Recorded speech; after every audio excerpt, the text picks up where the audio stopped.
우리가 성경 전체가 66권이잖아요. 39권 구약, 27권 신약.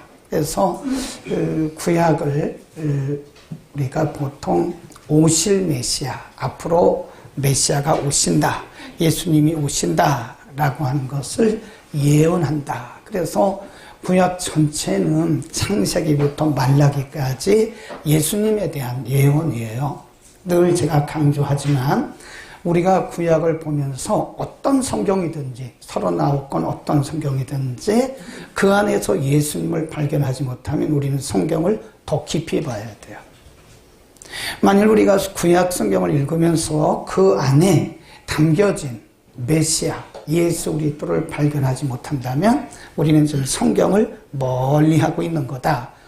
그래서 구약을 앞으로 예수님께서 오신다라고 하는 의미에서 메시아의 예언이다. 그리고 신약이 27권인데 신약 27권은 다 오신 예수님에 대한 얘기예요. 물론 거기 등장하는 인물이 마태, 마가, 누가, 요한, 바울, 별 사람 다 있죠. 그러나 마태복음부터 요한계시록까지 그 중심에는 예수님입니다. 구약의 예언대로 오신 그 예수님을 증거하는 거예요. 그러니까 구약은 그 예수님에 대한 예언, 예수님이 오십니다라고 하는 예언이고, 신약은 그 예언이 성취되어서 우리 가운데 오셨다라고 하는, 그래서 우리는 이 시대를 메시아 시대다, 예수님 시대다, 복음 시대다 그럽니다. 그러니까 만일 우리가 이 복음을 발견하지 못하면 우리의 신앙은 이렇게 흔들립니다. 우리의 신앙은 언제나 그 중심에 예수님이 계셔야 돼요. 그걸 우리는 복음주의적 신앙이다 그럽니다. 그래서 오늘 우리가 예수님이 누군가에 대해서 좀 깊이 말씀을 드려보려고 그러는데요.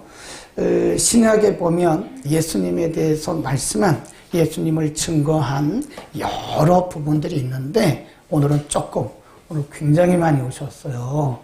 우리가 이렇게 성탄절에 이렇게 많이 오신 적이 몇 번 없었습니다. 제일 많이 오셨고요. 그리고 21일 날도 우리가 러브 크리스마스 행사했는데 이거보다 훨씬 더 많이 오셨어요. 꽉 차가지고요. 생각했던 것보다, 예상했던 것보다 훨씬 더 많이 오셨는데 너무 좋은 징조다. 21일 날 러브 크리스마스도 너무 많이 오셨고, 오늘도 성탄 예배 중에 이렇게 많이 오신 적이 몇 번 없었다. 그래서 오늘은 정말 예수님이 누구신가를 우리가 아는 시간 되기를 바랍니다. 오늘 요한복음 먼저, 요한복음 1장 1절을 우리가 먼저 읽습니다. 요한복음 1장 1절 시작. 태초에 계시니라. 이 말씀이 하나님과 함께 계셨으니 이 말씀은 하나님이시니라. 그러니까 말씀, 그 말씀, 그 밑에 이렇게 줄거 놓으시고 로고스라고 써놓으세요. 요한복음 굉장히 어려워요. 마태, 마가, 누가, 요한복음을 우리가 사복음사 그러는데 이 마태, 마가, 누가 이거는 공관복음인데 그래도 이야기식으로, 주로 이야기식으로 히스토리로 이렇게 되어 있기 때문에 그래도 이해하기 쉽습니다. 근데 요한복음은 굉장히 깊은 신학을 가지고 있어요. 그래서 우리가 신학대학에서는 요한복음을 반드시 공부합니다. 여기서 태초에 말씀이 계시니라. 이 말씀이 하나님과 함께 계셨으니 이 말씀은 하나님이시다. 말씀 그런데 이 말씀이 뭐냐? 로고스입니다. 그 당시는 이 사상이 여러 가지 사상이 있는데 하나가 유대 사상, 그걸 좀 어려운 말로 말하면 주데이즘, 그래, 주데이즘. 그 당시를 덮고 있던 사상 하나가, 첫 번째가 주데이즘, 또 하나가 헬라 사상, 헬레니즘, 그 다음에 또 하나가 헤브라이즘. 그래요. 조금 어렵죠. 네, 요한복음은 어려워요. 1장 1절부터 어렵습니다. 그래서 그 당시에 흐르고 있던 이런 이즘, 이런 사상을 모르면 요한복음은 1장 1절부터 막히는 거예요. 뭐가 뭔지 잘 모릅니다. 굉장히 어려워요. 그래서 다시 한번 설명을 하면, 그때 당시 그때 당시 예수님 당시에 그때 당시 사람들을 이렇게 덮고 있던 구름처럼 덮고 있던 사상, 그 사상 첫 번째가 유대이즘, 유대 사상. 또 헬레니즘, 헬라 사상. 헬라인들은 철학을 좋아해요. 그래서 뭐 스토아파라든지 이런 여러 가지 학파들이 있었어요. 헬레니즘이라고 그래요. 그 다음에 아주 오리지널 유대인들은 유대이즘을 따르지 않고 헤브라이즘, 그걸 히브리 사상이라 그럽니다. 근데 이 유대이즘, 유대교나 또는 헬라 철학에서는 이 로고스를, 그 당시 로고스 사상이 많이 있었거든요. 이 로고스를 뭐라고 생각하냐 하냐면, 조금 어렵게 말하면 이데아다. 이데아. 어떤 하나의 이론이다, 이론. 하나의 이론. 그래서 이 헬라 사상에서는요, 그때 헬레니즘에서는 이 로고스를 하나의 온 우주를 통치하는 하나의 이론이다. 눈에 보이지는 않지만 온 세상을 통치하는 이론이다. 그렇게 이제 이해를 했어요. 또 한 가지가 뭐라고 그랬죠? 주다이즘, 유대교 사상. 유대 사상도 비슷하긴 합니다. 근데 이 사람들은 원리, principle, 이 원리를 주장했던 거예요. 하나의 어떤 보이지 않는 원리가, 우리 눈에는 보이지 않지만 이 세상을 이렇게 움직이는 어떤 원리가 있다. 아까 그 유대이즘은 뭐라고 했죠? 사상. 그 다음에 헬레니즘 뭐라고 그래요? 원리. 눈에 보이진 않지만 어떤 원리가 있다. 그 다음에 세 번째가 뭐라고 했죠? 히브리 사상. 이거를 헤브라이즘. 헤브라이즘은 그렇게 말하잖아요. 로고스가 뭐냐? 로고스는 인격적인 어떤 신이다. 이렇게 믿은 거예요. 네. 그래서 인격적인 신, 지정의를 가지신 살아계신 어떤 신이다. 그게 뭐냐? 로고스다. 다시 한번 보세요. 그런 의미를 생각하고 다시 보세요. 1장 1절 시작. 태초에 로고스가 계신, 로고스로 바꿔보자고요. 시작. 태초에 로고스가 계시니라. 이 로고스가 하나님과 함께 계셨으니 이 로고스는 곧 하나님이시다. 네, 태초부터. 이념이 아니라는 거예요.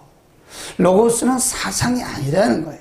그 당시 로고스 사상이 편만하게 다 있었는데 헬라인들이 생각하는 로고스는 하나의 이념이고 원리고, 유대인들이 생각하는 로고스도 이념이고 원리인데 이 헤브라이스는 그게 아니다. 로고스라고 하는 것은 살아있는 인격이다, 인격. 그래서 지정의를 갖춘 하나의 살아있는 신, 그분이 바로 로고스다. 그래서 지금 사도 요한이 그 당시에 헬레니즘이나 유다이즘이 이렇게 쫙 꽂혀 있을 때 이렇게 로고스는 살아있는 인격적인 하나님이라고 딱 선포한 게요, 엄청난 충격이에요. 엄청난 충격. 그래서 우리가 요한복음이 우리에게 가르치는 예수님은 뭐죠? 이념이 아니라는 거예요. 사상이 아니라는 겁니다. 그분은 뭐예요? 살아계신 인격자. 아멘. 그분은 지정의를 가지신 살아계신 인격자이신데 1절에 보면 태초에. 우리가 태초에 나온 데가 어디죠? 네, 구약 성경 어디 있죠? 그렇죠. 창세기 1장 1절에 태초에 두 번 나와요, 성경에. 태초에란 말은 창세기 1장 1절에 태초에. 그 다음에 요한복음 1장 1절에 태초가 같아요. 같습니다.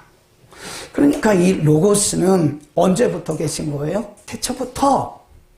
그 로고스가 세상을 만드셨다. 그 하나님이 함께 계시다가 우리에게 오신 거예요. 그게 바로 성탄입니다. 아멘. 그러니까 우리가 성탄을, 예수님이 이 땅에 오신 것을 하나님이 아들을 낳았다 그렇게 생각하면 안 돼요. 하나님이 하나님 아니라는 걸 알아야 돼요. 예수님은 누구예요? 인격적이신 살아계신 로고스다. 아멘. 그래서 우리가 물어봐요. 당신 예수님을 인격적으로 만났어요? 이렇게 물어봐요. 그러니까 단순히 교회당 다니는 게 아니에요. 단순히 예배당 다니는 게 아니라니까요. 그 살아계신 로고스를 우리의 마음에 모셔야 되고 우리 주인으로, 우리 삶의 주인으로 모셨냐 이렇게 물어보는 거예요. 그래서 조금 믿음이 조금 이렇게 잘난 척하는 복음주의에서는요, 물어봅니다. 당신 예수님을 인격적으로 만나셨어요? 이렇게 물어봐요. 근데 그 물어보는 게 맞습니다. 왜냐하면 예수님은 로고스니까. 무슨 로고스예요? 인격적인, 살아계신, 지정의를 가지신 살아계신 이념이 아니라, 예수님은 사상이 아니라 살아계신 하나님이다. 아멘. 옆에 인사합시다. 예수님을 인격적으로 만나셨죠? 예. 대답은 물어보지 뭐 그냥 물어보기만 하세요. 대답은 듣지 말고. 이 대답을 들으려고 하면 시험 듭니다. 예. 사람마다 달라요. 그 다음 우리 쭉 넘어가서요.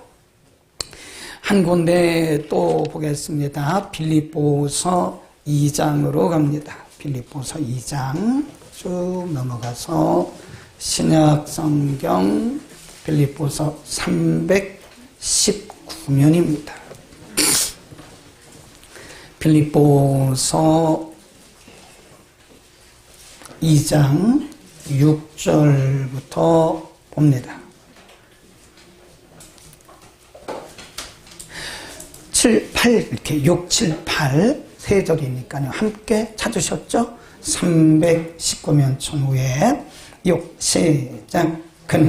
근본 하나님의 본체시나 하나님과 동등됨을 취할 것으로 여기지 아니하시고 오히려 자기를 비워 종의 형체를 가져 사람들과 같이 되었고 사람의 모양으로 나타나셨음에 자기를 낮추시고 죽기까지 복종하셨으니 곧 십자가에 죽으심이라.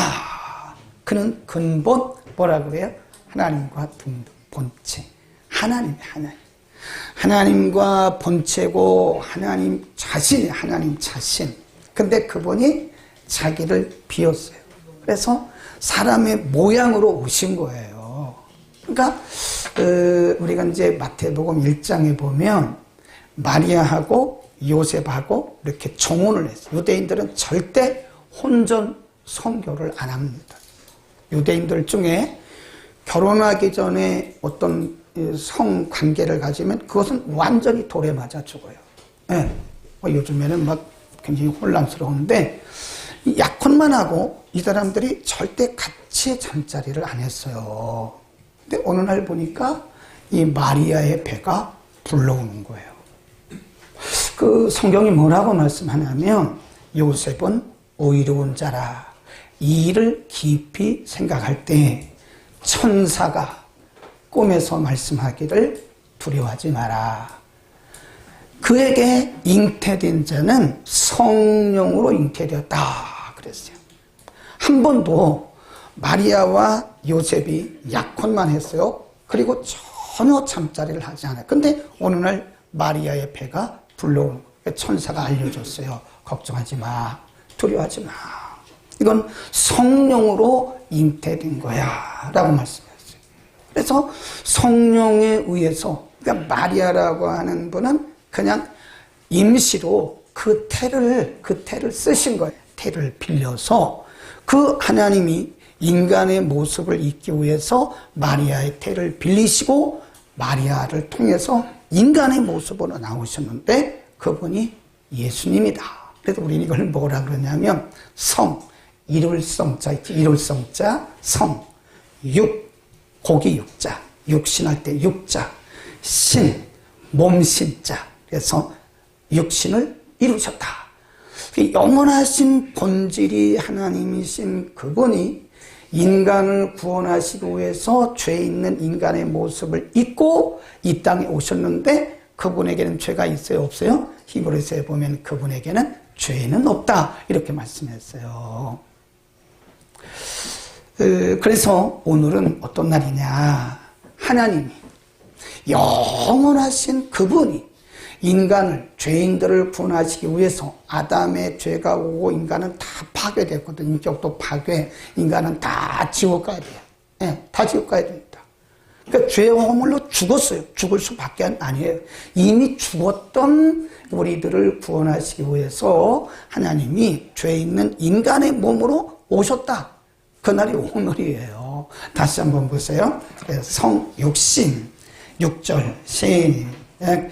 그는 근본 하나님의 본체이시나 하나님과 동등됨을 취할 것으로 여기지 아니하시고 오히려 자기를 비워 종의 형체를 가져 사람들과 같이 되었고 사람의 모양으로 나타나셨다.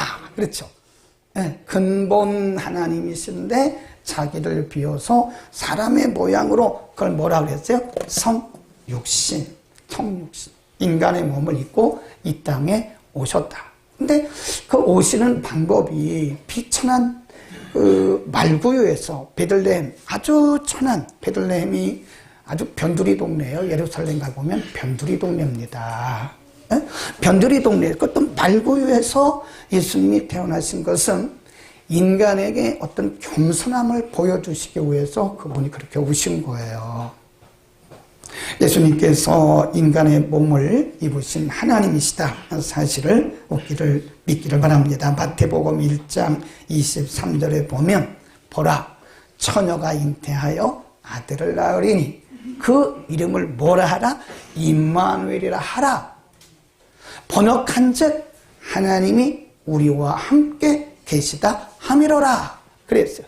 이미 이사야 선지자를 통해서 메시아가 누구냐? 것을 이름까지 다 예언을 700년 전에 예수님 오시기 700년 전에 예수님이 오실 것을 예언하면서 그 이름을 임마누엘이라 하라. 그 임마누엘이 뭐예요? 하나님이 우리와 함께 계시다. 이제 이해가 되시죠? 영원하신 하나님이 인간의 우리와 똑같은 인간의 모습으로 오셔서 그분이 우리와 함께 하신다. 그래서 그분이 뭐예요? 임마누엘. 아멘. 그 하나님이 지금도 제 안에 여러분 안에 계심을 믿기를 축원합니다. 우리는 결코 외로운 자들이 아니에요. 우리는 결코 혼자가 아닙니다. 우리를 구원하실 뿐만 아니라 우리 인생의 주인이 되기 위해서 친히 그 높고 높은 보좌를 버리시고 낮고 천한 인생의 몸을 입고 이 땅에 오신 그분이 우리 안에 계시고 또 우리와 함께 하시면서 우리 인생을 끌어가신다고 하는 것입니다.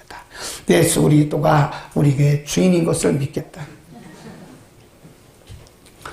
하나님이 세상을 사랑하사 이처럼 사랑하사 독생자를 주셨으니 이는 저를 믿는 자마다 멸망치 않고 영생을 주려 하심이라. 그분이 우리와 함께 하신 겁니다. 아멘. 마지막 히브리서 1장으로 갑니다. 히브리서 1장 1절부터 2절까지 봅니다.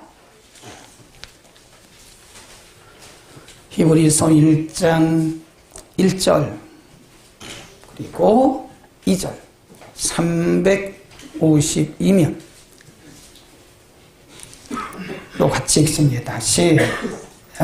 옛적에 선지자들로 여러 부분과 여러 모양으로 우리 조상들에게 말씀을 하신 이 마지막에 아들로 우리에게 말씀하셨으니 이 아들은 만유의 소자로 또 저로 말미암아 모든 세계를 지으셨느니라. 이는 하나님이 쭉 내려가다가요 3절 맨 끝에쯤 보면 죄를 정결케 하는 일을 하셨다. 죄를 정결케 하시는 일. 그 1절에요 옛적에 그 구약을 얘기하는 거예요. 옛적에 선지자들로 여러 부분과 여러 모양으로 우리 조상들에게 말씀하신 하나님이 아까 말씀드렸잖아요. 구약에는 창세기부터 말라기까지 여러 분들을 통해서 여러 모양으로 예수 그리스도에 오실 것을 예언하셨다고요. 근데 거기 뭐라 그랬어요? 2절에 보면 이 모든 일 마지막에 이건 신약을 얘기해요. 신약에 와서는 누구를 통해서 말씀하셨어요? 아들. 누구죠? 예수님. 예수 그리스도를 통해서 우리가 이제 예수 그리스도를 뭐라고 하냐면 좀 어려운 말이에요. 오늘은 예수 그리스도를 그래서 특별 계시다 그래요. 특별 계시. 하나님을 드러내시는 특별한 방법. 네. 하나님이 자기를 드러내시는 방법이요 크게 두 가지가 있는데 일반 계시, 자연이라든지 이런 일반 계시예요. 그 다음에 하나님이 자기 자신을 드러내는 방법 두 번째가 특별한 방법인데 말씀 천사 예수님이에요. 예수님은 말씀을 통해서, 하나님은 말씀을 통해서 자기를 계시하시고 또 천사를 통해서 이렇게 자기를 계시하시고 그 다음에 예수님을 통해서 자기를 계시하십니다. 그 말씀이에요. 2절에. 이 마지막 날, 이 시대에는 예수 우리들을 통해서 자기를 드러내셨으니 그는 이런 분인데 3절 끝에 보면 게 뭐라 그래요? 모든 죄를 정케 하시는 일을 한다. 그게 뭐냐면 우리의 죄를 사하는 일을 한다. 오늘 새벽에도 말씀드렸는데요. 인간이 범죄했죠. 범죄. 아담이 타락했잖아요. 하나님이 분명히 말씀하시기를 이 동산에 있는 에덴 동산에 있는 모든 것은 네 마음대로 먹어라. 그거를 자유의지라 그래요. 마음대로 먹어. 그런데 동산 중앙에 있는 나무의 실과 선악을 알게 한 나무의 실과는 먹지 마. 먹는 날에는 반드시 죽어. 그런데 사탄이 와가지고 누구를 처음에 고독했죠? 마귀는 우리를 넘어뜨리기 위해서 직접 오지 않습니다. 항상 이렇게 간접적으로 와요. 그러니까 아담을 무너뜨리기 위해서, 아담을 넘어지기 위해서 하와에게 온 거예요. 하와에게. 그래서 혼자 있으면 안 돼요. 남편과 아내는 같이 있어야 돼요. 근데 혼자 있을 때, 하와가 혼자 있을 때 뱀이 와가지고 이래 했느냐? 거짓말로 막 속삭이는 거예요. 그러니까 거기에 속아 넘어갔어요. 그래서 하나님께서 먹지 말라고 하는 그 금단의 열매를 자기가 따먹고 남편에게도 주고 그랬어요. 그게 바로 하나님의 명령을 거스른 거예요. 그게 원죄라고요. 그때부터 인간은 죄인이 되었고 인간은 모든 인간들에게는 그때부터 죄가 흐릅니다. 이 땅에 착한 사람 하나도 없습니다. 착하게 보일 뿐이에요. 마귀가 사람들을 속입니다. 저 사람은요 교회 안 나가도요, 저 사람은요 예수 믿어도 괜찮아요. 그거 다 속이는 거예요. 아담의 범죄 이후로 모든 인간에게는 다 그 원죄가 흐르고 있어요. 우리가 멀쩡하잖아요, 그죠? 멀쩡한데 여기를 탁 하면 여기서 피가 줄줄줄줄 납니다. 여기도 피가 줄줄줄 납니다. 여기도 피가 줄줄, 어디든지 인간은 어디든지 피가 흘러요. 그런 것처럼 모든 인간은 다 죄인이에요. 겉으로 그냥 경건하게 보일 뿐이고 착하게 보일 뿐이에요. 그리고 다 죄를 정케 한다. 그 말은 우리가 예수를 믿는 순간, 예수 우리의 구주로 영접하는 순간 우리의 죄가 다 용서받는. 그래서 요한복음 19장 30절에 보면 예수님께서 십자가에서 이렇게 마지막에 돌아가시면서 하신 말씀이 다 이루었다예요. 그게 뭐냐? 구원의 조건을 다 이뤘다. 구원의 조건. 그래서 누구든지입니다. 누구든지. 아까 요한복음 3장 16쪽을 공부했잖아요. 누구든지 하나님이 세상을 이처럼 사랑하사 독생자를 주셨으니 누구든지입니다. 괜찮아요. 창녀도 괜찮아요. 다 괜찮습니다. 누구든지. 살인자도 괜찮아요. 도적도 괜찮아요. 누구든지 괜찮습니다. 누구든지 저를 믿으면 그의 죄를 용서해 주는 거예요. 그리고 그를 정결케 하십니다. 예수님이 오신 목적이 뭐죠? 우리 죄를 정결케 하기 위해서. 예수를 제대로 믿어야 될까요? 안 믿어야 될까요? 제대로 믿어야 돼요. 예수 그리스도가 우리 안에 인격적으로 오셔야 돼요. 예수를 나의 구주로 영접해야 돼요. 정말 대단한 분이다. 목회 정말 잘한다. 어떻게 보면 우리가 무슨 초신자입니까? 아니 우리가 장로고 목사가 우리가 권사인데 우리가 다 예수 믿지. 그런 말 하지 마세요. 어쩌면 우리가 아닐 수도 있어요. 우리 안에 정말 내가 예수를 나의 구주로 영접했는가? 우리 자신에 대해서 늘 질문을 해요. 목사? 이게 중요한 게 목사의 직분으로 천국 가는 거 아닙니다. 장로의 직분으로 천국 가는 게 아니에요. 권사의 직분으로 천국 가는 게 아닙니다. 전도사의 직분으로 천국 가는 게 아니에요. 직분은 교회 일을 하기 위한 것이지 구원과는 상관없는 거예요. 그거는 구원과는 아무 상관이 없어요. 오늘 이 땅에 오신 예수님, 우리의 죄를 용서하시고 우리를 정결케 하기 위해서 오신 그 예수님, 그 예수님이 우리 안에 계심을 믿기를 축원합니다. 그 이름을 믿는 자들에게는 하나님의 자녀가 되는 권세를 주셨어요. 우리가 그분을 온전 믿을 때 요한복음 1장 12절에 그를 믿는 자들에게는 하나님의 자녀가 되는 권세, 우리는 하나님의 자녀로 살아갑니다. 우리 안에 누가 계세요? 예수님이 뭘로 계세요? 주인으로. 우리의 주인은 예수님이에요. 아멘. 기도합니다.